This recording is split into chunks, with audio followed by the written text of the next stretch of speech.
What's up everyone and welcome. In this episode, we're going to talk about yet another ransomware attack. This attack was against Morley Companies, a leader in business process outsourcing, dealing with Fortune 500 companies and Global 100 companies. Now this attack happened in August 2021, but we could still learn a major lesson. Let's see what else we can learn to protect ourselves and others from this story. Oh, drat these computers. They're so naughty and so complex. I could pinch them. Morley Companies is a U.S. corporation that provides business services to Fortune 500 and Global 100 clients, contact centers and back office processing, meetings and incentive management, and exhibits and display production companies. Morley is a leader in business process outsourcing, meetings and incentives, exhibits and displays, and their service-oriented team serves Fortune 500 brands and Global 100 companies in industries such as automotive, chemical, financial, insurance, healthcare, technology, and communications.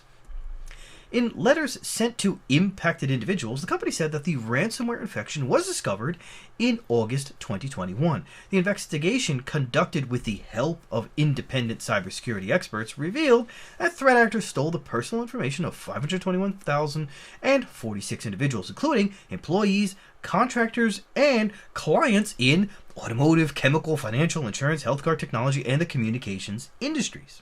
Congratulations, you're doing a great job by wanting to learn about the Morley Companies ransomware attack and by watching my episode about it. I appreciate your support. If you want to give me some feedback or drop me a line, say hi, don't forget to leave a comment in the comment section below. And if you haven't already, subscribe to my channel and smash the bell to be notified when I upload new episodes where I give you insights into the newest important cybersecurity news stories like this one. With my insights, you can be better prepared to protect your company, your family, and yourself against these and other cyber attacks. So hit the subscribe button now and let's continue to learn about this story together. Despite the appearance of maybe recent declines in ransomware attacks, it is still a serious threat. There are a number of vectors ransomware can take to access a computer. One of the most common delivery systems is still phishing spam campaigns. Attachments that come to the victim in an email, masquerading as some file they should trust. Once they're downloaded and open, of course, they can take over the victim's computer, especially if they have built-in social engineering tools that trick users into allowing administrative access. There are several different ways attackers choose the organizations they target with ransomware. Sometimes it's a matter of opportunity. For instance, attackers might target universities because they tend to have smaller security teams and a disparate user base that does a lot of file sharing, making it easier to penetrate their defenses. Now, I'm not saying that we know how the attackers accessed Morley's network. There's very little public information, but this new report shows us that Morley learned a little later that additional data may have been obtained from its digital environment. Morley, after seeing that they believed new information was stolen, they began collecting contact information needed to provide notice to potentially affected individuals. And that was completed in early 2022. And this is according to the security incident notification sent by the company.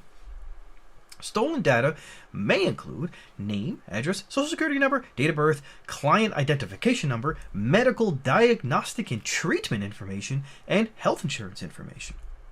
Morley is offering individuals whose social security numbers have been exposed 24 months of free credit and identity monitoring services via IDX. Special programming was required and unique processes had to be built in order to begin analyzing the data to see who was affected, what information may have been stolen. The data complexity also required special processes to search and identify key information, reads the notification filed with Maine's Office of Attorney General. So let's wrap this up. What can you learn? Now, while we can't see anything about the attackers, their TTPs, how much the ransom was, whether or not the company paid it, it's important to note that this attack happened in August 2021, and we are just now getting more in-depth details. In case you don't want to do the math, that's roughly 6 months ago. It has taken 6 months for them to sift through all the data, all the infrastructure, to get to the bottom and get more specific details out to the public about this ransomware attack. As was quoted in the story, special programming was required and unique processes had to be built in order to begin analyzing the data. Now, not every company has this data complexity, but we can see that not everything is about just boot up a backup and you're back in business. There are other aspects of these attacks, ransomware attacks, that can occupy your IT team, your legal, and other departments of your company for months after the initial attack. So it's not just everything back online, but figure out the extent of the damage, what data, whose data was accessed or stolen, and who you have to contact, and what are your legal obligations to protect those people from having their sensitive personally identifiable data used for other malicious activity. The financial toll of a ransomware attack does not stop with, say, paying the ransom and getting the decryption key, if that's what you decide to do, or, booting back up from a backup. You still need your IT and most likely an external cybersecurity expert team to assess the damage, bring everything back online, make sure everything is clean, and get legal, HR, and whatever other departments need to be involved in identifying and notifying affected individuals, specific organizations out there, and so on and so forth. Now, as I mentioned in previous episodes, you can protect yourself from these attacks by implementing the following points as an absolute minimum. Now, there's plenty more than what's in this list that you can do, but here goes. Enforcing strong passwords, activating multi-factor authentication, reassessing and simplifying user account permissions, i.e. least privilege first. Clean outdated, unused accounts. If somebody left the company 6 months ago, they don't need an account in your company. Ensure your systems and their configurations follow security first principle recommendations. Make backups and off-site backups in case anything happens to your network anyway. You have that off-site backup to at least be able to get back online and kind of eke by until you can completely recoup and go through all of this other analysis. And finally, educate employees to help them spot nefarious activity. They are the front line. How does ransomware get spread?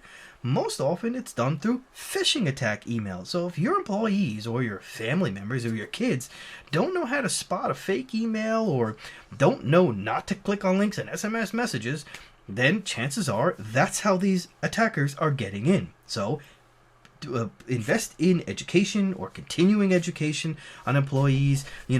Have your IT department find the newest versions of phishing account attacks. There's plenty of screenshots in Google that you can find about Office 365 fake emails, Google fake emails, about resetting your password. All of the new tricks you can find online, and you can continuously filter through to your employees and your family so that they can spot it. They know what to look for, and then it can help you avoid actually getting infected and attacked in this manner. With that, I say thanks for watching. Don't forget to share and subscribe if you haven't already, and smash the bell if you haven't already, and I'll see you on the next episode. Take care. Don't forget to run!